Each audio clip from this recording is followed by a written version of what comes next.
Bismillahirrahmanirrahim. Assalamualaikum warahmatullahi wabarakatuh. Innal hamdalillah nahmaduhu wa nasta'inuhu wa nastaghfiruh wa na'udzu billahi min shururi anfusina wa min sayyiati a'malina innahu may yahdihillahu fala mudhillalah wa may yudlilhu fala hadiyalah. Asyhadu an la ilaha illallah wa asyhadu anna Muhammadan abduhu wa nabiyuhu wa rasuluh alladzi la nabiyya wa la rasula ba'dah. Qala Allah tabaraka wa ta'ala fil Qur'anil Karim, ya ayyuhalladzina amanu taqullaha haqqa tuqatih wa la tamutunna illa wa antum muslimun. Wa qala nabiyuna Muhammad sallallahu alaihi wasallam fi hadithihi, majtama'a qaumun fi baitin min buyutillah yatluna kitaballah wa yatadarasunahu bainahum illa nazalat alaihimus sakinah wa ghashiyatuhumur rahmah wa khaffathumul malaikah wa dzakarahumullahu fima indah. Amma ba'd, alhamdulillah Bapak Ibu yang insyaallah dirahmati oleh Allah Subhanahu wa taala. Kita bersyukur kepada Allah karena pada kesempatan pagi yang mulia ini kita bisa dikumpulkan, kita bisa dipertemukan di sebuah aktivitas yang penuh dengan kebaikan. Bahkan pertemuan kita pada kesempatan pagi hari ini, Bapak Ibu sekalian, kita mulai dengan ayat takwa. Jadi ayat takwa ini atau karakter ketakwaan yang bisa kita munculkan dalam diri kita itu menjadi salah satu untuk mendapatkan banyak kebaikan demi kebaikan, Pak Bu. Jadi ketika kita menjadi pribadi yang bertakwa, Allah menjanjikan banyak sekali kemanfaatan, banyak sekali fadilah, banyak sekali keutamaan yang nanti akan bisa didapatkan. Makanya takwa itu memang menjadi kunci untuk mendapatkan sebuah keberhasilan, kunci untuk mendapatkan sebuah kebaikan. Bahkan di dalam Al-Quran itu ada satu surah namanya surah At-Tolak, Pak Bu. Jadi dalam satu surah itu di dalamnya Allah menjanjikan sampai ada 3 kebaikan, ada 3 keutamaan yang nanti akan didapatkan orang-orang yang bisa memunculkan ketakwaan di dalam dirinya. Ayatnya cukup familiar, sering kita dengarkan. Kalau di dalam surah ini bunyinya wa may yattaqillah yaj'al lahu makhraja. Siapa yang bertakwa kepada Allah, maka akan dihadirkan solusi dari setiap persoalan yang dihadapi. Kemudian beruntun ayat yang berikutnya Allah juga menyampaikan wa yarzuqhu min haitsu la yahtasib. Diberikan rezeki dari arah yang tidak disangka-sangka.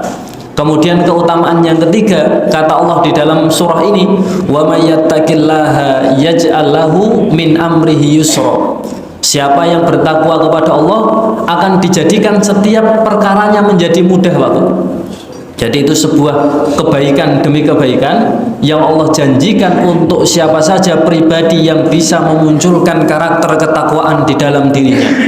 Bahkan yang istimewa lagi, Bapak Ibu sekalian, ternyata takwa ini juga bisa membuka kecerdasan seseorang, Bapak. Jadi takwa ini bisa membuka wawasan keilmuan siapa saja. Karena janji Allah dalam surah Al-Baqarah ayat 282, Allah menyampaikan wa mayyat wattaqullah wa yu'allimukumullah. Bertakwalah kalian kepada Allah, maka Allah akan mengajarkan apa yang tidak kalian ketahui. Nah, ini kan sebuah janji yang luar biasa, Bapak. Makanya majelis kebaikan yang kita lakukan pada kesempatan pagi hari ini, karena ini majelis ilmu, maka kita mulai dengan ayat takwa. Tujuannya apa? Supaya kecerdasan kita, supaya wawasan kita oleh Allah dibuka, diberikan kemudahan, diberikan pengajaran, sehingga kita benar-benar bisa mengetahui syariat-syariat Allah dan juga sunnah-sunnah Rasulullah SAW. Kemudian yang kedua, sholawat beriring salam marilah senantiasa kita curah limpahkan kepada junjungan kita Nabiullah Muhammad sallallahu alaihi wasallam, yang semoga dengan sholawat yang senantiasa kita ucapkan dan kita lantunkan ini menjadi wasilah sebab kita mendapatkan syafaat, kita bisa mendapatkan pertolongan, bantuan dari beliau sallallahu alaihi wasallam. Bapak Ibu sekalian, pada kesempatan pagi hari ini kita lanjutkan pembahasan kita terkait hadis arba'in yang ditulis oleh Imam Nawawi. Setelah pada pertemuan sebelumnya kita menyelesaikan dan membahas hadis yang keempat, maka pada kesempatan pagi hari ini kita masuk di hadis yang kelima, Pak Bu. Jadi hadis yang kelima ini hadis yang berbicara masalah bid'ah. Jadi sebenarnya ini pembahasan yang cukup sensitif. Kenapa cukup sensitif? Karena memang, mohon maaf, kalimat bid'ah di zaman kita saat ini pangapunten. Kalau di tangan orang yang awam, orang yang belum mengerti maksud, esensi atau inti dari apa yang disebut dengan bid'ah, itu bisa menyalahi dan menyalahkan orang lain, Pak Bu. Makanya sebenarnya ini pembahasan yang cukup sensitif. Tapi bid'ah ini sebenarnya menjadi sebuah pembahasan, menjadi sebuah tema yang sudah didetailkan, sudah dibahas secara rinci oleh para ulama. Makanya membahas kaitannya dengan bid'ah niku sekali lagi pangapunten, tidak bisa hanya sebatas kenal saja, Pak Bu. Tapi harus benar-benar kenal. Tidak hanya sebatas tahu, tapi harus benar-benar tahu. Karena bid'ah niku tidak bisa dipahami hanya dari sudut pandang istilah saja. Contohnya kalau dari sudut pandang istilah, bid'ah itu kan hal baru yang tidak ada pada zaman Nabi. Itu kan bid'ah dari sudut pandang istilah saja. Tapi kalau seseorang itu memaknai bid'ah hanya sebatas hal baru yang tidak ada pada zaman Nabi, nah ini nanti kerusakannya fatal, pangapunten. Jadi nanti yang ditimbulkan itu kerusakan yang fatal, kalau sebatas memaknai bid'ah itu hal baru yang tidak ada pada zaman Nabi. Karena nanti ketika lihat orang naik motor langsung divonis bid'ah. Naik motor itu tidak pernah dilakukan oleh Nabi. Itu merupakan hal baru. Nah ini bahaya. Nanti ketika contoh lain pangapunten mau safar atau mau pergi ke Solo lah, sampai tidak mau naik travel, tidak mau naik bis dengan alasan travel dan bis adalah sebuah bid'ah. Karena travel dan bis itu sesuatu yang baru yang bahkan tidak ada pada zaman Nabi. Maka kemudian karena travel dan bis dibid'ahkan sampai rela jalan kaki atau ngikut Nabi naik kuda atau naik onta. Nah ini repot lagi nanti Bapak Ibu sekalian. Atau ketika melihat seseorang yang baca Al-Quran menggunakan aplikasi HP, kemudian langsung divonis bid'ah. Kenapa? Karena Nabi tidak pernah baca Al-Quran menggunakan HP, sehingga membaca Al-Quran menggunakan HP atau aplikasi itu sebuah hal baru yang tidak ada pada zaman Nabi. Makanya kalau pangapunten kita itu memaknai bid'ah hanya dari sudut pandang istilah saja itu tidak cukup, Pak. Karena masalah bid'ah ini sebenarnya sebuah permasalahan, sebuah persoalan, sebuah tema yang sudah dirincikan dan dijelaskan oleh para ulama. Jadi tujuannya apa? Supaya umat itu tidak terpecah belah nanti, Bapak Ibu sekalian. Karena tadi bid'ah itu sesuatu yang memang cukup sensitif.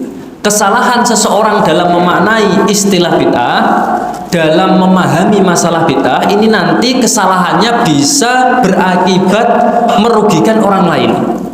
Karena bid'ah itu kan dekat dengan kesesatan, sesat itu dekat dengan neraka.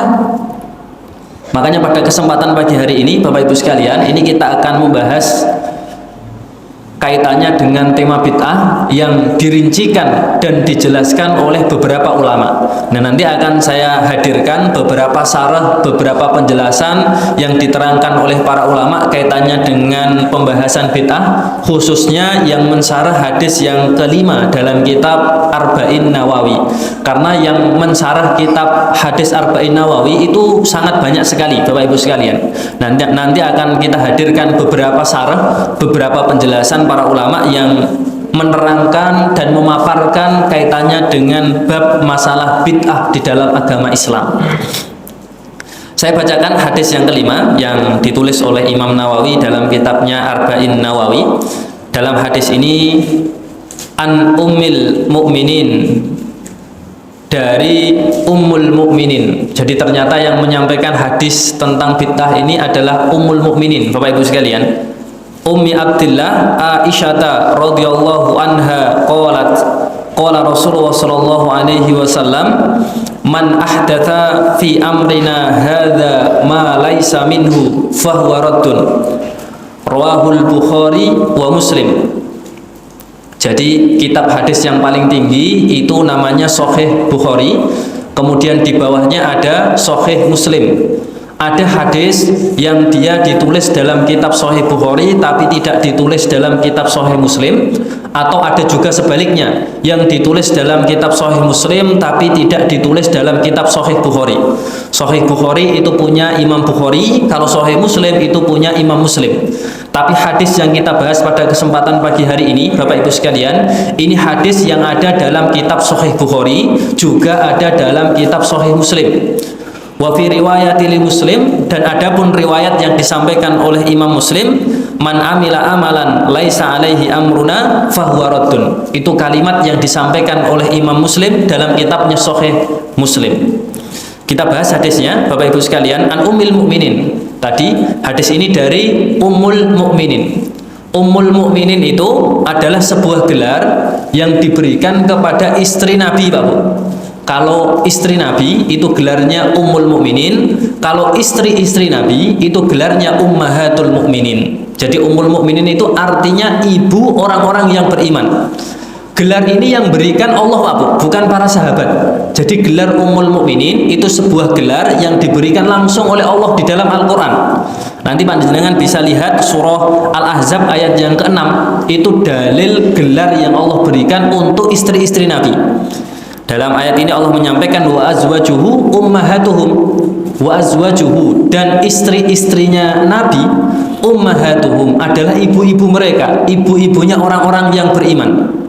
Jadi semua istri Nabi itu tidak hanya Khadijah dan Aisyah, Bapak. Istri Nabi itu ada banyak, dan semua istri Nabi itu punya keutamaan masing-masing, dan seluruhnya istri Nabi itu memiliki gelar. Gelarnya adalah Ummahatul Mukminin. Jadi gelarnya adalah ibu orang-orang yang beriman, itu istri Nabi. Makanya setelah Nabi wafat, haram hukumnya menikahi istri-istri Nabi, Bapak.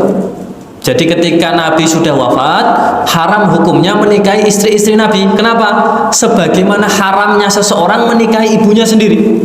Karena istri Nabi itu gelarnya ibunya orang-orang yang beriman. Maka orang-orang yang beriman itu tidak boleh menikahi istri Nabi, karena istri Nabi itu ibu mereka. Jadi sebagaimana kita yang tidak boleh menikahi ibu kita, begitulah yang berlaku untuk istri-istri Nabi. Jadi istri Nabi itu ibu-ibu kita, maka istri Nabi setelah Nabi wafat itu tidak boleh dinikahi oleh siapapun. Karena istri-istri Nabi gelarnya adalah Ummahatul Mukminin. Yang menyampaikan hadis ini, Bapak Ibu sekalian, adalah Ummul Mukminin. Siapa beliau? Ummi Abdillah Aisyah radhiyallahu anha. Jadi hadis ini yang meriwayatkan, yang menyampaikan adalah istri Nabi yang bernama Ummu Abdillah. Kenapa kok ada lafadz Ummul Abdillah? Ini sebenarnya para ulama hadis ketika mensyarah kalimat ini berbeda pendapat, Pak Bu. Jadi Abdillah itu beberapa dari ulama menyampaikan merupakan anaknya Aisyah yang keguguran. Itu pendapat yang pertama. Kemudian pendapat yang kedua, Ummu Abdillah ini sebenarnya hanya sebatas julukan, hanya sebatas panggilan. Karena Abdullah itu merupakan nama dari nama-nama yang dicintai oleh Allah. Karena dalam sebuah hadis, Bapak Ibu sekalian, Nabi pernah menyampaikan ada dua nama yang dicintai oleh Allah. Ini yang menyampaikan Nabi. Yang pertama adalah Abdullah, yang kedua adalah Abdurrahman. Jadi nama-nama yang dicintai oleh Nabi, yang dicintai oleh Allah, yang disampaikan oleh Nabi, itu yang pertama adalah Abdullah, yang kedua adalah Abdurrahman. Dan ini dipraktekkan oleh para sahabat, Bapak. Jadi mayoritas mereka, meskipun tidak semua, itu ketika memberi nama putra-putranya itu diselipkan salah satu dari dua nama ini. Kalau tidak Abdullah, ya Abdurrahman. Dan ini bisa kita tiru, karena memang dua istilah nama ini, kata Nabi, menjadi nama yang dicintai oleh Allah, Abdullah atau Abdurrahman. Cukup ambil salah satu saja, diselipkan ke dalam nama salah satu dari keponakan-keponakan kita atau putra-putra kita. Karena itu menjadi nama yang memang dicintai oleh Allah, yang disampaikan oleh Nabi seperti itu. Makanya Ibunda Aisyah itu dijuluki dan dilabeli Ummu Abdillah karena Abdillah ini merupakan sebuah nama yang dicintai oleh Allah. Itu pendapat mayoritas ulama. Jadi kalau ada yang berpendapat itu nama anak Aisyah yang keguguran, sebagian mayoritas justru berpendapat Ummu Abdillah itu sebenarnya hanya sebuah julukan, bentuk penghormatan kepada Aisyah karena Abdullah itu menjadi nama yang dicintai oleh Allah. Kemudian Aisyah radhiyallahu anha, beliau adalah ibunda Aisyah radhiyallahu anha. Ini merupakan pribadi sahabat, salah satu istri Nabi yang menyampaikan hadis yang kaitannya dengan masalah bid'ah. Jadi yang menyampaikan hadis ini adalah ibunda kita semua, Bapak Ibu sekalian, namanya adalah ibunda Aisyah radhiyallahu anha. Jadi sebelum kita membahas hadis yang disampaikan oleh ibunda Aisyah, maka sekilas kita perlu membahas siapa itu Aisyah. Aisyah itu merupakan anak dari salah satu sahabat mulia. Aisyah itu menjadi salah satu anak dari sahabat senior yang bernama Abu Bakar As-Siddiq, Bapak Ibu sekalian. Jadi Aisyah itu merupakan putri dari sahabat yang bernama Abu Bakar As-Siddiq. Jadi Aisyah niku dinikahi oleh Nabi di usia yang sangat belia, Bapak. Kalau di dalam kitab sirah niku diterangkan Nabi menikahi ibunda Aisyah itu usianya 6 tahun, Bapak. Jadi ketika usia 6 tahun itu sudah dipinang oleh Nabi. Tinggal satu rumah bersama dengan Nabi itu usianya baru 9 tahun. Jadi tinggal satu rumah itu usianya 9 tahun. Tapi jenengan jangan bayangkan anak 9 tahun Arab. Jadi anak Arab 9 tahun itu sebagaimana anak Indonesia 9 tahun hari ini, Pak. Beda. Jadi ibunda Aisyah itu tinggal bersama dengan Nabi usianya baru 9 tahun. Bahkan kalau kita lihat kitab sirah, ibunda Aisyah ditinggal wafat Nabi itu usianya baru 18 tahun, Bapak. Jadi ditinggal wafat Nabi ini usianya baru 18 tahun, masih sangat muda. Bahkan kata sebagian ulama 40 tahun berikutnya setelah Nabi wafat baru ibunda Aisyah wafat. Jadi ibunda Aisyah niku hidup 40 tahun setelah Nabi wafat. Jadi ketika ditinggal wafat usianya 18 tahun, 40 tahun berikutnya baru ibunda Aisyah radhiyallahu anha wafat menemui Nabi sallallahu alaihi wasallam. Nah niku ibunda Aisyah, dan yang menyampaikan hadis ini adalah beliau. Karena ibunda Aisyah itu dari 7 sahabat terbanyak yang meriwayatkan hadis, hanya beliau, Pak, satu-satunya wanita yang memiliki koleksi hafalan hadis yang terbanyak dari 7 terbaik sahabat yang meriwayatkan hadis dari Nabi. Nah ini pernah kami sampaikan dulu, ada 7 sahabat terbaik yang meriwayatkan hadis dari Nabi, dan 7 sahabat ini yang paling sering nanti muncul ketika kita belajar ilmu hadis, belajar masalah hadis. Yang pertama yang paling banyak itu adalah Abu Hurairah, kemudian ada Abdullah bin Abbas, ada Abdullah bin Umar, kemudian ada Aisyah ini, kemudian nanti ada Anas bin Malik, ada Abu Sa'id Al-Khudri, yang terakhir ada Jabir bin Abdillah. Ini 7 sahabat terbanyak yang meriwayatkan hadis dari Nabi. Dari 7 sahabat ini hanya satu wanita, hanya satu sahabiah, yaitu Aisyah radhiyallahu anha yang bisa masuk ke dalam 7 terbaik, yang masuk ke dalam 7 terbesar. Jadi 7 besar itu hanya ada satu wanita, dan wanita itu adalah istri Nabi, ibunda Aisyah, seorang yang meriwayatkan hadis yang kita kaji pada kesempatan pagi hari ini. Nah itu profil singkat dari ibunda Aisyah, Bapak Ibu sekalian. Kalau panjenengan bertanya apa yang dilakukan oleh ibunda Aisyah setelah ditinggal wafat oleh Nabi, kalau dijelaskan sebagian ulama sirah, ibunda Aisyah ketika Nabi wafat, karena beliau hidup kurang lebih selama 40 tahun, aktivitas yang terkenal dan melekat pada pribadi beliau itu yang pertama siyamud dahar. Jadi beliau menghabiskan waktu-waktunya itu dengan memperbanyak puasa, Bapak. Ini aktivitas yang ibunda Aisyah lakukan setelah Nabi wafat. Kenapa kok memperbanyak puasa sunnah? Karena memang waktu itu ibunda Aisyah tidak memikirkan orang lain. Artinya anak tidak ada, kemudian suami juga sudah tidak ada. Kalau beliau pengen berpuasa, beliau bisa menentukan kapan saja mau berpuasa tanpa memikirkan sarapan suami atau memikirkan bekal anak-anaknya. Karena memang ibunda Aisyah sendirian, tidak memiliki anak, Suaminya Rasulullah itu sudah wafat. Makanya Ibunda Aisyah ketika Nabi sudah wafat itu aktivitas yang melekat pada diri beliau itu beliau siyamu dahar, memperbanyak puasa waktu.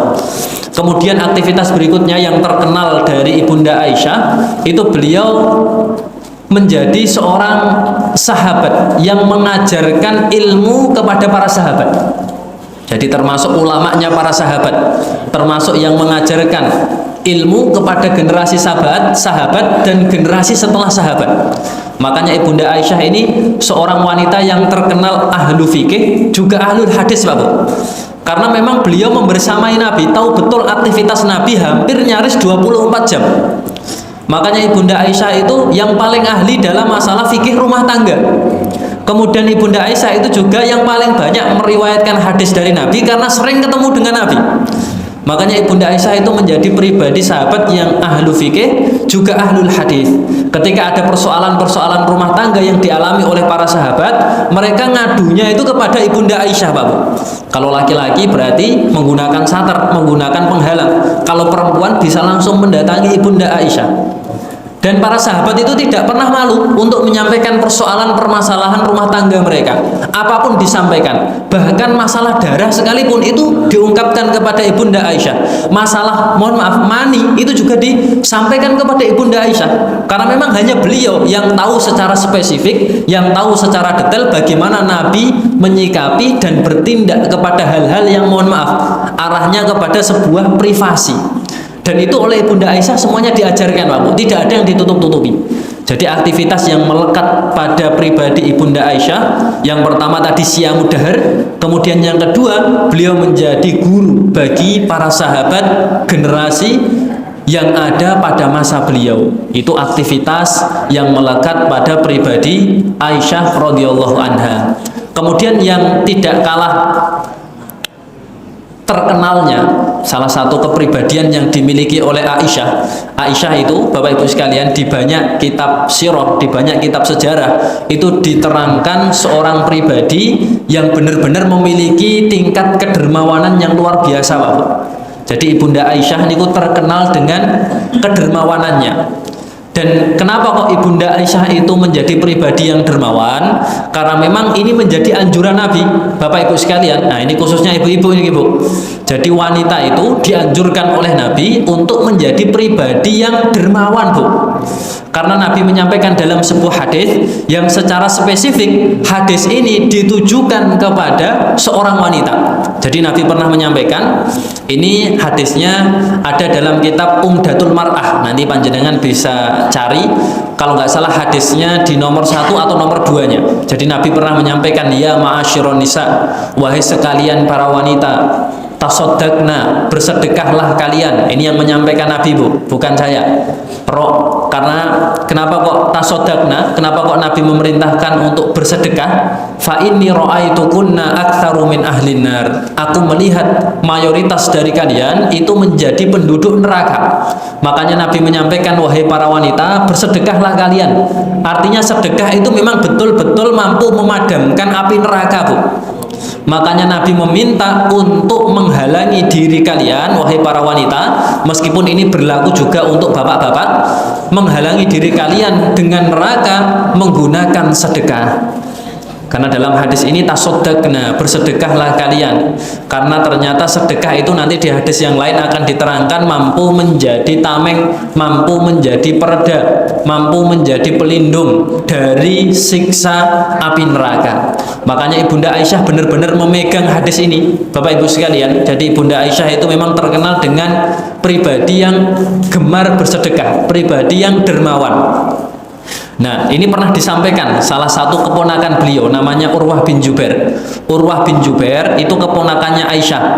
Karena Aisyah itu punya adik, jadi Abu Bakar itu punya 2 putri, satu Aisyah, yang kedua namanya Asma, Bu, Pak. Jadi kalau Aisyah itu nikahnya dengan Rasulullah, kalau Asma itu nikah dengan sahabat mulia namanya Zubair bin Awam. Asma punya anak, satu namanya Abdullah bin Jubair, yang kedua namanya Urwah bin Jubair. Urwah bin Jubair itu pernah menyampaikan tentang kedermawanan Ibunda Aisyah.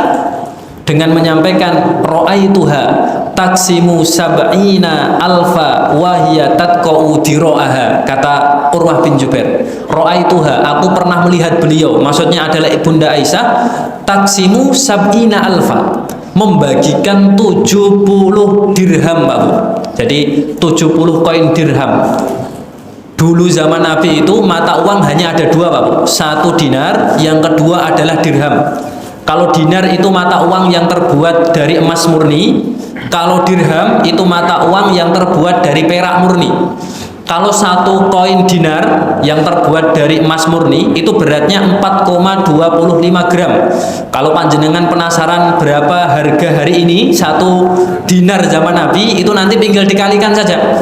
Kalau emas hari ini harganya katakanlah 2 juta 1 gramnya, berarti tinggal 2 kali 4,25. Biar mudah ya 4 saja lah, 2 kali 4 ketemunya berapa Pak Bu? 2 juta kali 4 8. Jadi satu koin dinar zaman Nabi itu kalau hari ini kita rupiahkan itu kurang lebih 8 juta.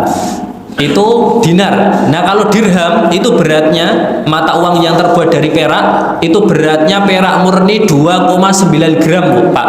Jadi kurang lebih 2,9 gram kalau dirham. Itu murni perak.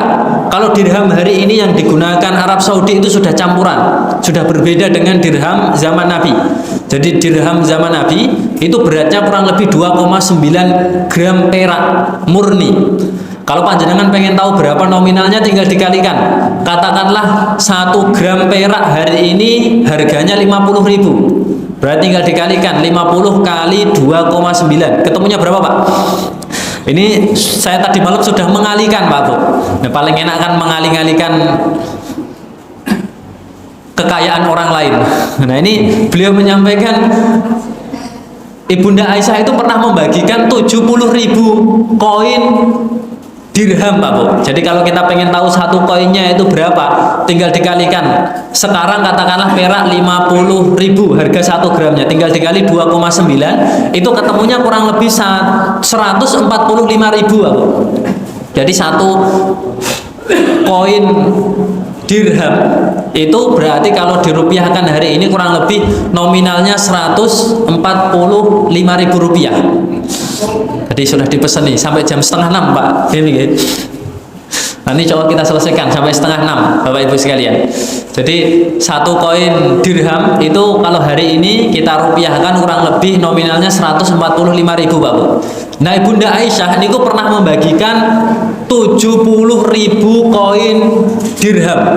Kalau satu koinnya itu nilainya 145.000 tinggal dikalikan saja Pak Bu. Jadi 145.000 dikali 70.000. Nah ini mungkin pikiran kita saya sudah tidak nyanda nih, berapa jumlah dari 145.000 jika dikalikan dengan 70.000. Kalau dikalikan itu kalau hitung-hitung ketemunya kurang lebih 10 miliar 150 juta Pak Bu. Jadi Ibunda Aisyah itu kata Urwah bin Jubair pernah membagikan uang 10 miliar 150 juta. Dan yang uniknya lagi Bapak Ibu sekalian, kata Urwah bin Jubair, wahyatat qaudira'aha. Waktu itu posisi Ibunda Aisyah mengenakan pakaian yang ditambal Pak Bu.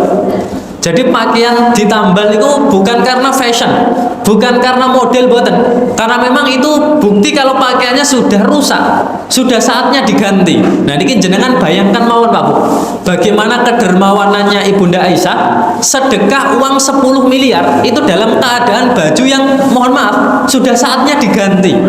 Jadi baju yang sudah ditambal beliau menyedekahkan 10 miliar uang yang beliau miliki. Nah ini kan sebuah kedermawanan yang luar biasa Pak Bu. Bagaimana ada orang yang dia punya uang yang banyak tapi hanya sebatas membeli pakaian yang terbaik untuk dirinya, itu tidak dilakukan, tapi justru memberikan seluruh hartanya kepada orang lain. Ini kan pribadi yang luar biasa Bapak Ibu sekalian, sebuah kepribadian yang nyaris sulit untuk ditiru. Bayangkan panjenengan, mohon maaf Bu, Pak, bajunya sobek misal, punya uang 100.000, Kagem beli baju napa kagem dimasukkan kotak amal, Pak?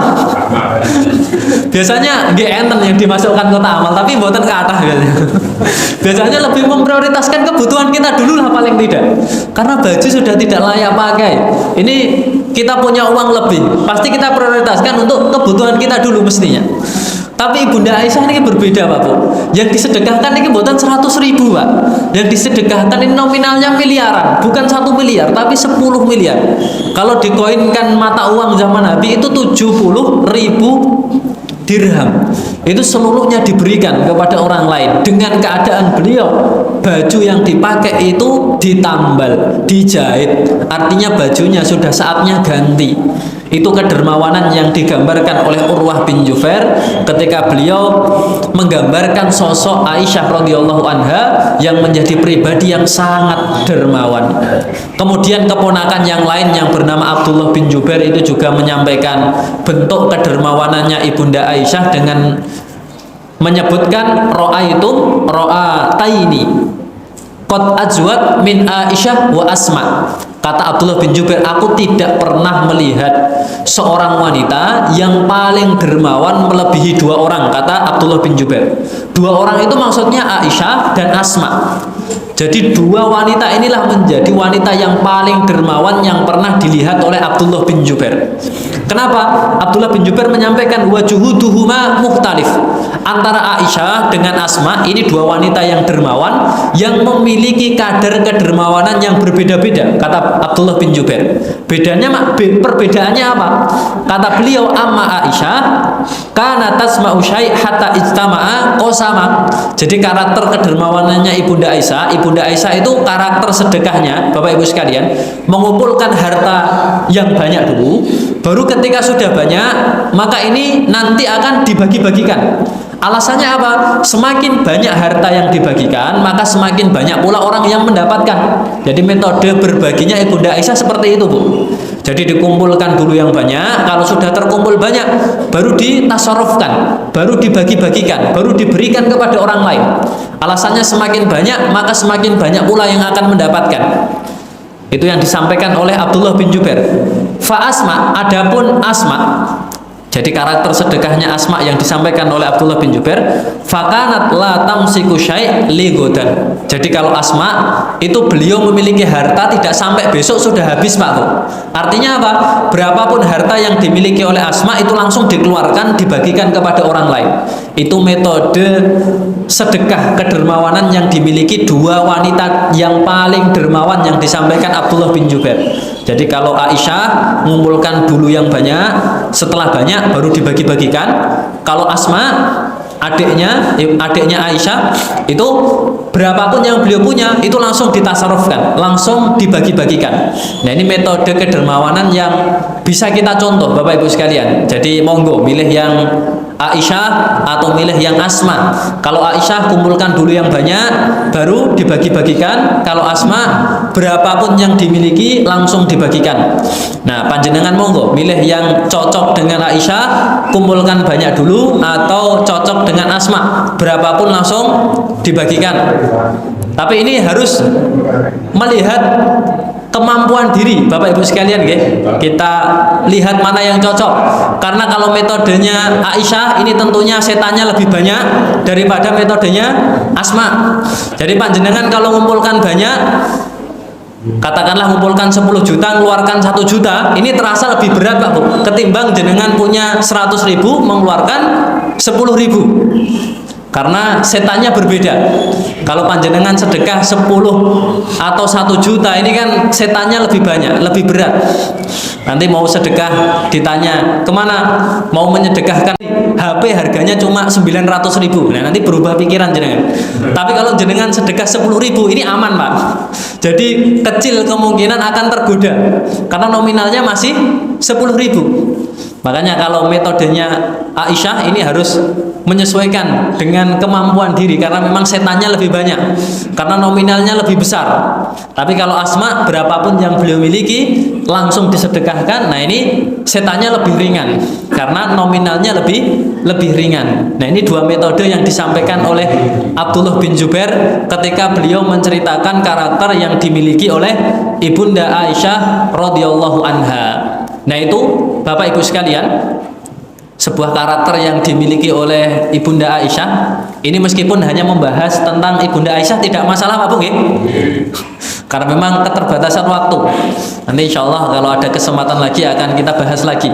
Jadi pada kesempatan pagi hari ini kita tuntaskan dulu tentang seseorang pribadi yang menyampaikan hadis mulia ini, yang namanya adalah Aisyah. Pribadi tadi yang paling terkenal dari beliau, salah satunya adalah pribadi yang dermawan. Bahkan dalam kitab sirah itu diterangkan, Bapak Ibu sekalian, Ibunda Aisyah itu pernah diberi uang sebanyak 100.000 dirham oleh Muawiyah.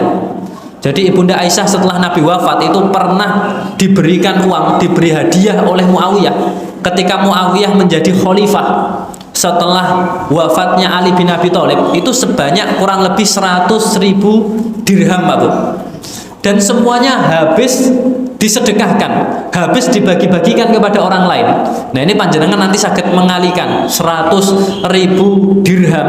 Kalau hari ini berapa? Kalau tadi satu koinnya itu nominalnya 145.000, tinggal dikalikan 100.000. Ini kalau saya kalikan itu ketemunya kurang lebih 14 miliaran Pak Bu.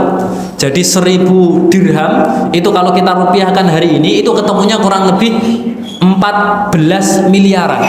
Nah itu semuanya habis ditasarufkan Pak Bu. Itu semuanya habis disedekahkan. Itu semuanya habis dibagi-bagikan kepada orang lain.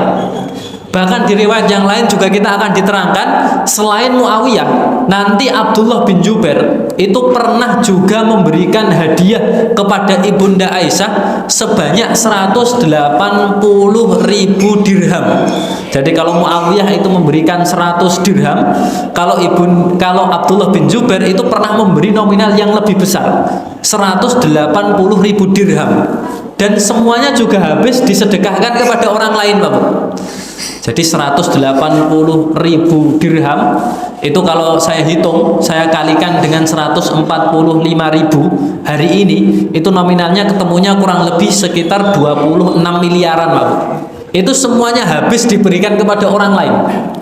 Jadi uang dari Muawiyah 100.000 dirham dengan uang dari Abdullah bin Zubair 180.000 dirham, itu semuanya tidak tersisa, habis dibagi-bagikan, diberikan kepada orang-orang fakir miskin, orang-orang duafa, orang-orang yang membutuhkan. Itu bukti kemuliaan yang dimiliki oleh Ibunda Aisyah radhiyallahu anha. Makanya naudzubillahi min dzalik Bapak Ibu sekalian, kalau ada orang atau kelompok tertentu hari ini yang memvonis atau kemudian mencaci seorang wanita mulia, istri Nabi yang bernama Aisyah, menjelek-jelekkan beliau, memfitnah beliau, kemudian mencaci maki beliau, ini kan naudzubillahi min dzalik. Ketika melihat kehidupan beliau, ketika melihat bagaimana sejarah beliau, ini nyaris Ibunda Aisyah itu memang benar-benar wanita mulia Bapak. Benar-benar menjadi wanita yang mampu memberikan banyak kebaikan, bukan hanya kepada Nabi, tapi juga memberikan kebaikan kepada nyaris seluruh kaum muslimin yang hidup dan bisa bertemu dengan beliau. Bahkan salah satu karakter beliau, Ibunda Aisyah, itu menjadi penengah dari setiap fitnah persoalan yang ada pada masa sahabat Pak Bu. Itu mulianya Ibunda Aisyah. Jadi beliau itu mampu menjadi pendamai, penengah. Jadi mampu membendung perselisihan fitnah yang muncul di tengah-tengah para sahabat. Bahkan Ibunda Aisyah itu juga menjadi pribadi yang menikahkan antar sesama kaum muslimin. Jadi kalau ada seorang remaja dari kalangan Ansor atau Muhajirin, atau ada seorang pemuda-pemudi yang siap nikah, maka penghubungnya, ibaratnya kalau mak comblangnya hari ini, itu kalau waktu zaman Nabi itu Ibunda Aisyah. Jadi banyak sekali kebaikan yang ditorehkan oleh Ibunda Aisyah meskipun Nabi sudah wafat, tapi itu tidak menjadikan Ibunda Aisyah berhenti untuk melakukan kebaikan. Koleksi hadis yang beliau miliki itu sudah cukup menjadi bukti bagaimana mulianya beliau. Karakter kedermawanan yang melekat pada pribadi beliau itu juga cukup menjadi bukti kalau Ibunda Aisyah itu merupakan wanita mulia yang pernah Allah lahirkan di atas muka bumi ini. Jadi itulah mungkin Bapak Ibu sekalian, karena tadi kami diselesaikan sampai kurang lebih 5:30, karena ini sudah 5:30. Jadi kita cukupkan majelis kita pada kesempatan pagi hari ini. Mohon maaf ini belum masuk pembahasan bid'ah. Nanti insya Allah kita lanjutkan di kesempatan yang lain. Kurang dan lebihnya kami mohon maaf. Wallahu ta'ala a'lam. Wassalamualaikum warahmatullahi wabarakatuh.